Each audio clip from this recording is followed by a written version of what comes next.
Sugar கூட தான் இருக்குது. நீர்லேயே 3 பாயிண்ட் இருக்கு. இந்த மாதிரி நீரில் கிருமியும் இருக்குது. உங்களுக்கு வந்து தலைவலி இருக்கு என்னமா? இப்போ முன்னால வலியெல்லாம் இல்லை, இப்போ வலிக்குது. சுகர் கூட தான் இருக்குது. நீர்லேயே 3 பாயிண்ட் இருக்கு. எவ்வளோ இருக்கு? 3 பாயிண்ட். நீர்லேயே 3 இருக்குது. இந்த மாதிரி நீரில் கிருமியும் இருக்குது.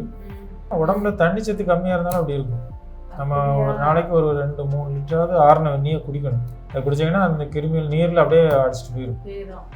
கம்மியாக குடிக்க அது வந்து தண்ணி தவிச்சா மட்டும் இல்லைன்னா நம்ம ஒரு நாளைக்கு ஒரு 2 லிட்டர் குடிக்கணும்.